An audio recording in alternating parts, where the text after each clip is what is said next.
I'm recording. Okay. Welcome, everyone. My name is Kerri Young. I am San Francisco Heritage's Communications and Programs Manager, and I'm here with Woody LaBounty, our VP of Advocacy and Programs. And today we're going to give you a brief overview on the history and architecture of San Francisco's Marina District. We'll be focusing on this Bayside neighborhood the whole month of October for 2020, and this is our kickoff video. That's right. And this is all part of a program we're calling Heritage in the Neighborhoods that we've been conducting all this year to bring Heritage's resources and attention to three parts of San Francisco that often fly under the public radar, you might say. But each one of these neighborhoods has an interesting history, characteristics, and potential preservation projects within. So we started in March with the Excelsior District, and then we went to the Parkside in July 2020. And now the whole month of October 2020, we're going to be in the Marina. We'll talk more about Heritage in the Neighborhoods as a program towards the end of this video. But if you want to know more about what we've done and what we're doing in the Excelsior and Parkside, go to sfheritage.org. Yes. So why are we focusing on these neighborhoods? So here's some of the evidence. If you just look at this map of San Francisco landmarks, to date, our city has 288 designated landmarks, and these include a variety of places like City Hall and the Ferry Building and a 1906 earthquake shack and City Lights bookstore. But as you can see, most of these landmarks are clustered in the northeastern part of the city, and our three neighborhoods, the Excelsior, Parkside, and Marina, are vastly underrepresented on this map of landmarks. But the Marina does have a couple of landmarks, right, Woody? Yeah, it has at least three. So one is this great building built in the early 1890s. It's the San Francisco Gas and Light Company building, the office building. It was once part of a large gasworks complex there in what's today the Marina District. It's at 3640 Buchanan Street at North Point Street. It's city landmark number 58 and was designated such in 1973. And on the other end of the Marina District, we have the famous Palace of Fine Arts, which most people should know, designed by Bernard Maybeck. And it's a remainder of the 1915 Panama Pacific International Exposition, which we'll take a look at briefly a little later. And so not only is this city landmark number 88, it's also listed on the National Register of Historic Places too. And the most recent landmark, city landmark in the Marina District is the Marina Branch Library, the branch of the San Francisco Public Library. It is a modern building, and it was designed by the firm of Appleton and Wolford in the 1950s at 1890 Chestnut Street, right there in the whole Moscone playground area property. It was designated city landmark number 262. And we'll get into more detail on each of these landmarks and on potential other landmarks that we think are in the Marina over the course of October 2020. We just want to make you aware that there are a few in the Marina right now. Right. And here's a nice aerial of the Marina District. So the district itself is bookended by two historic landscapes with military histories. We have Fort Mason on the east, and we have the Presidio in the west. And so the Marina is bordered in the north by the San Francisco Bay, and on the south by the now 6-lane Lombard Street, which is a major access route to the Golden Gate Bridge. And so while I think the Golden Gate Bridge was a really awesome addition to the Marina landscape, I just want to note that many old timers actually complained back in the day that the construction of the bridge blocked their view, a nice view, you know. Oh, wow. Don't know why. Well, here's a picture for those old timers. No Golden Gate Bridge in their way. This goes way back to the 1850s. This is a view west by photographer Carlton Watkins. And you could see what the Marina was like at that time. It was not called the Marina. You have scattered dairies and sandbanks, marshland. Up on the right there, you see the small Strawberry Island, which has all been filled in now. And at the very top right, you see where the Golden Gate is and where Fort Point would be. In the middle distance, you see this 9-acre freshwater lagoon that was called Washerwoman's Lagoon. It had the Easton Steam Laundry Company on that property and tanneries. Industrial use was a very primary use of the Cow Hollow area when there were cows and the future Marina District. The marina also had Chinese vegetable gardens, people's homesteads, and a shooting range / pleasure garden / beer hall called Harbor View. Here's a later view. I know, it's got a lot of stuff going on in Harbor View. This is a later view from Russian Hill, looking west to that Golden Gate without that bridge. And you can see some of the marina has been filled in. A lot of the sand dunes have been leveled out. James G. Fair, one of the Comstock Lode Silver Kings, who made his money in Nevada with the silver mines. He bought up most of the marsh and mud flats north of today's Chestnut Street between Webster and Baker Streets. And he had plans to fill in that tideland, those tidelands, and sell the property primarily for industrial use. And through a series of maneuvers, he had himself a sealed off lagoon, you can see here, beyond the big gas storage tank of the SF Gas and Light Company. He had a seawall constructed. But right about the time he's got this seawall done and he has this sectioned off lagoon, he passes away in 1894. And his heirs, his 2 daughters, Teresa Ulrichs and Virginia Vanderbilt, sat on the property for a while and then were offered a very exciting opportunity to do something with that land in the early 1910s. And it was a super exciting opportunity. It was a giant World's Fair.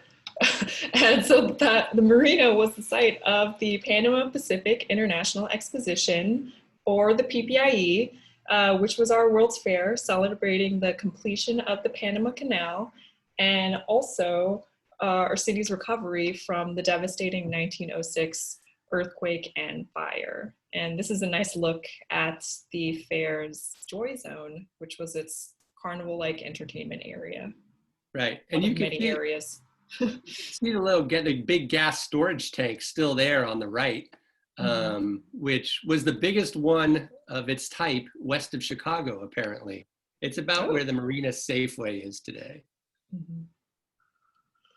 And on the left here, here's a look at one of the building highlights of the fair, the 435-foot Tower of Jewels, which was covered in 102,000 Nova gems, which were cut glass jewels that were hung along the sides of the tower. So you can imagine how that really sparkled in the day and the night. And on the right, we have another look at the Joy Zone with just a fraction of the over 18 million people that visited the fair when it was open. Wow, that's all over 1 year, 1950. Yeah. Mm-hmm. Yeah, so the buildings of the fair were meant to be temporary, and they were built as such. But Bernard Maybeck's Palace of Fine Arts was the most prominent building that was preserved from the fair after being demolished and rebuilt again in the 60s. And so after the fair, most of the land was cleared and ready for new development. But what sort of development are we looking at here?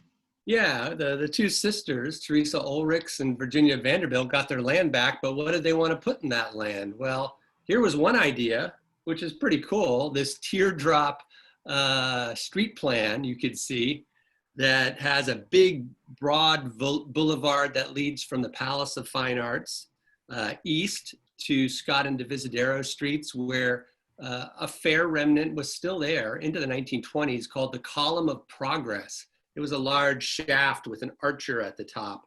And so there were plans to maybe keep that. But this would have been a very cool plan. The other things that were still around from the fair is the harbor, the little yacht harbor there, where the marina gets its name. That was part of the fair and improved in the 20s and 30s by the city. And Marina Green, which was called the North Gardens during the Panama Pacific International Exposition, was preserved as a public park out there, a great amenity for a future neighborhood. Mhm. And yeah, let's have a further look at how the fair turned into the marina that we know today. Here's a look at a map of the PPIE showing the fair's grand exhibition halls and buildings. And underneath this map, you'll see that the modern day marina on the left, over on the left there, follows a pretty standard street grid left over from the fair. But something else is happening over on the right. So after the fair, Virginia Vanderbilt made a deal in 1922 with George E. Bevel and the Rothschild brothers, who formed the Marina Corporation and put out this puzzle of diagonal boulevards and curving avenues and random spokes across 55 acres. This is called Marina Gardens. And so they basically planned for a nice residence park for buyers with deep pockets, but those grand plans didn't really materialize. And so the development on the west, ended up turning into that safer grid pattern that we see here. Right. But even though these grand plans for residence parks didn't materialize, it didn't mean that there weren't large houses constructed in the marina. Of course, the lots along Marina Boulevard, seen here, and those facing the Palace of Fine Arts were, definitely prime real estate. But, a good majority of the residences constructed in the marina were standard single-family homes and flats and apartments. I'm just going to keep playing Spot the Gas Tank. You can Right. see on the right here. That giant storage tank. It's still like there. the landmark. Yeah, it's still there in the picture. It's not there today. So right. And some of these homes, these single-family residences that were built, they were constructed in the popular styles of the 1920s and 30s. For example, there was a lot of period revival. We had from Tudor to Mission to Spanish colonial revival. Such as this home on the right here, 25 Casa Way, which was designed by Sidney Colton and built by E.L. Stoneson, better known for the building of Stonestown over on the west side of the city with his brother Henry, the Stoneson brothers, right? Right. That's right. Of course, the other popular style you might think of when you think of the 20s and 30s is Art Deco and streamlined moderne. And so there's a lot of that in the marina. And the nice thing about the marina is it has a sort of overall continuity of design. It feels like one builder was in there, but there were many different builders that constructed the homes and flats and apartment buildings in the marina in the 20s and 30s. But because they were trying to go with popular styles of the time, and they were all built fairly quickly, you get this continuity. So Art Deco, these two sets of flats are both on Beach Street today, and they're neighbors. They're right next to each other. But it shows you how the same floor plan, essentially, with both of them can be used, but you could have two very different treatments in the same style, in this Art Deco style. I want to point out that these photos are by Lisa Erdberg, who is a good friend of ours, and is most of the great photos, modern photos you see in this video were from her, and thank you, Lisa, for that. Oops. But I also say, you said standard, flats and houses, Kerri, but just because they were standard in size and maybe floor plans, that doesn't mean these buildings can't wow you. There's real effort and money and design work that goes into so many of them, in the facades and the vestibules, the entryways. They're just festooned with tile work, decorative grills, plaster reliefs. It's just a showplace. Mm-hmm. Right. And all you have to do is look up when you're walking around in the marina, and you can see chevrons and weather vanes and Neo-Mayan panels, plaster gargoyles too, just hanging up there in the parapets. Yeah. Pretty cool. And I mean, you even look at things like window screens and alley door security gates, fire escapes. they often are just treats of geometric design, you know, in the little details. And, you know, the marina, as it develops in the 20s and 30s, it's a destination for wealthier Italian-American families from North Beach. It's so close to North Beach and the business concerns and other family that live there. So perhaps the most notable of these is the great baseball player, the Yankee Clipper, Joe DiMaggio, who bought 2150 Beach Street for his mother, and he moved in and lived there after she passed away for many years after his retirement from baseball. And another building with a notable resident and architect in the marina is 3320 Baker Street, which was the home of Winifred Sweet Black Bonfield, who was a trailblazing woman reporter who mostly used the pen name Annie Laurie.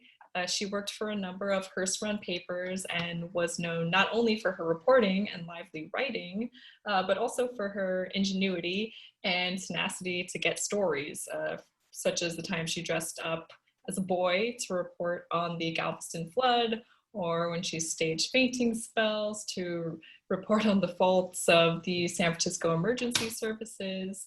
And so this residence was her last home, and it was designed by master architect Julia Morgan, another trailblazing woman. Yeah. When I think of the marina, I just love the apartment buildings. They just have so much design detail in them. I don't think renters ever had it so good as they did in the 20s and 30s. You have these magnificent entryways and fountains, wrought iron balconies, tile work, Gothic sconces and lobby chandeliers. This is back when I guess the property owners had to compete for the renters. And so they really made these places show places. And you go around the world. I've said this in other presentations about the marina. It's like these apartment buildings can take you from Miami Beach to Cordoba, Spain. And I feel like together, there's so many great examples of apartment buildings there that they could form a historic district in the marina. Some protection, at least, to some of these amazing buildings. Right. And maybe one of the best of these apartment buildings is 3665 Scott Street. I mean, just look at the details on here. It was designed by architect Lawrence Ebbets and constructed in 1930, but just really great features from top to bottom. Yeah, I love the entryway. It's guarded by these remarkable, I guess, goddesses with these zigzag hairstyles. Just amazing entryway work. And if there is a landmark apartment building, I feel like 3665 Scott is it. Mm-hmm. Yeah, really standout deco. And for some more standout deco, you just have to travel to Chestnut Street, the marina's commercial corridor, and there are so many cool Art Deco buildings and streamlined modern buildings painted and constructed in a variety of colors. It's another place where you're just going to want to look up at the parapets. And these buildings are also home to some of San Francisco's legacy businesses, like Luca Delicatessen and the clothing shop Rolo, seen in one of these photos. Mm-hmm. And here we have another great... This is a great building. Yeah, this is a great terracotta clad building, also on Chestnut now. And it was constructed by Hyman Appleton, and it's now a Pete's. Yeah, Hyman and Appleton is the architectural firm that designed it, and Appleton is Appleton and Wolford, the succeeding firm, did the Marina Branch Library. So very versatile. Right. And another standout building on Chestnut, many may be familiar with, is the Presidio Theater, designed by John Andon in 1937, and one of the city's few remaining independently owned theaters, really. Yeah, great building. I also think that I kind of like the things that people don't think about. So you look at Lombard Street as the city's Motel Row because of the opening of the Golden Gate Bridge initially, and great googie signs and buildings out there. But I love the Marina Motel. It's a very early, almost a prototype of what a motel is. It's a motor court with garages, and you can see the sign says garden and courtyard. They were still trying to figure out what a motel was, and the Marina so is a very early example of that, and a unique property in San Francisco, almost unique. It's one of the very few that you would find like this. And then I think of institutional and community buildings in the Marina. They vary wildly, but you look at the schools. So Claire Lilienthal School, designed by the Reed brothers and built in 1930, has these Baroque surrounds on the entryways and the windows. It's like some duke or baron or earl lives there and has his coat of arms above the window. But it's really just for grammar school children. Right, and another standout institutional building in the Marina is Marina Middle School at 3500 Fillmore Street. It was designed by George Kellum and William P. Day, built in 1939 in this cool PWA modern style. I like the decoration along the roof line here, showing bears, depicting bears. And I would also like to maybe add a woman or two to the list of great men lining the, great men in science and art lining the top of the Marina Middle School building. Yeah, Wagner, I don't know. Okay, yeah. Are those bears or panthers up there? I thought they were like some kind of cat, but I guess they're bears. They look like bears, actually, when you look more closely. Yeah. I guess that makes sense. But what about modern architecture, Kerri? You're telling me there's like all these Spanish colonial stuff, and yeah. Exactly. Not just Spanish colonial and not just Art Deco, but there are also great examples of modern architecture hidden in the Marina. For example, we have 2056 and 2058 Jefferson Streets, built by prominent modern architects, Richard Neutra and Otto Winkler in 1937. And this building is a rare example of the international style with its slick machine aesthetic. And on the right, we have 561 Marina Boulevard, built in 1957 and designed by Chinese-American architect George Miu, who worked briefly with Richard Neutra in his San Francisco office. I really like that Jefferson Street house. I don't know what it reminds me of. It kind of, is it a jukebox? It's something more practical than a jukebox, but it's cool. Right. Yeah. But if you want modern, I've got modern for you. How about the Marina Safeway? Now, this is one that's kind of probably flies under the radar when people think of landmarks, but the great modern architect William Worcester is the man who designed the Marina Safeway with its barrel vaulted roof, its glass wall arch, its interior skylights. In California alone, his firm of Worcester, Bernardi, and Emmons designed at least 70 Safeway stores between 54 and 1965. And this style from 1959 was used all over the country. There were at least 9 Safeways in San Francisco they designed, but you can go to Georgia or Kentucky and you'll see a Safeway like this. But this modern style, first one, the Marina Safeway, 1959, an important building really. So Kerri, let's talk quickly about the goals of our Heritage in the Neighborhoods program.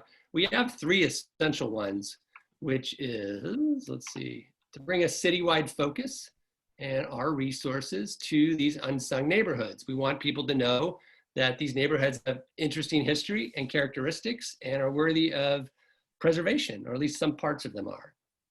Right, and we'd also like to work towards a preservation accomplishment in each of the neighborhoods that we go to. These could be landmark nominations or legacy business registrations, the possibility of a context statement.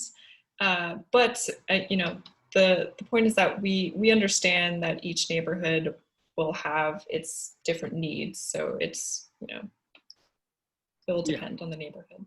Yeah, we're not just putting it on them. We want to work with people and form long-term preservation affinity groups where the people who live in the neighborhood who care about it say, this is the project that we want. And then we just want to help. So that could take lots of different forms, like Kerri said. In the Excelsior, we help with the landmark nomination and with a legacy business nomination. In the park side, we're looking at another landmark nomination, but it could be a walking tour. It could be anything that we think helps preservation, that the group that forms there thinks preserves some little important part of their neighborhood. So we do that in different ways. The way we try to get the word out is our website, sfheritage.org. There's always a dedicated page for each neighborhood in which it's a hub of listing relevant context statements or research that's already been done, information and posts on landmarks and important history, and links to community groups and other interested parties that are involved in that neighborhood. And there you can also get the latest news and it's sort of a place to find all the posts and videos we're going to put out over the course of October 2020. Right. And we've also been spotlighting our neighborhoods in our Heritage News, our printed quarterly newsletter, which you can receive if you join Heritage as a member. And we will be spotlighting the Marina all month on our social media. So definitely follow us on our Twitter, Facebook, and Instagram for something on the Marina almost every day we're looking at. Yeah, it's fun. It's great. You get something every day on the Marina pretty much. And then this is how you want to get involved. I know you do at this point. You've watched this video and you're like, how do I help? So if you have an interest in the Marina, we'd love to hear from you. And maybe you'd like to join our affinity group that we're going to form to think about a project there and to think about other projects that might be done in the future in the Marina. You can also nominate a legacy business or a landmark. Like you say, oh, you really got to know about this business, or there's this building that I think is kind of under the radar and we think is important. So go ahead and share that with us. But most importantly, Kerri, what should they do? Most importantly, so when we wrap up our Marina month at the end of October, we are going to host a virtual town hall. We want folks in the community to join us and discuss all of the potential projects we put forward, suggest some of your own, like Woody just said. And so this will be our town hall happening November 12th at 6 p.m. So save the date for that. Right, save the date. And you don't have to live in the Marina. You might just be very interested in the Marina, or your family used to live there, or you have a business interest. You don't have to be in the Marina to do it. So this is how you learn more about what we're doing. Go to sfheritage.org/marina. Here's our contact information, and definitely follow us on social media. That's where you're going to get all the latest and most current information, the last post, a good picture, a video, all the stuff you want to know about the Marina. But I think that's it for us today, Kerri. Thank you so much for joining me and helping me explain what the heck the Marina is. Yes, and thank you, Woody. And thanks everyone for tuning in and making it to the end of this video. We appreciate it. Yeah, see you soon. Okay.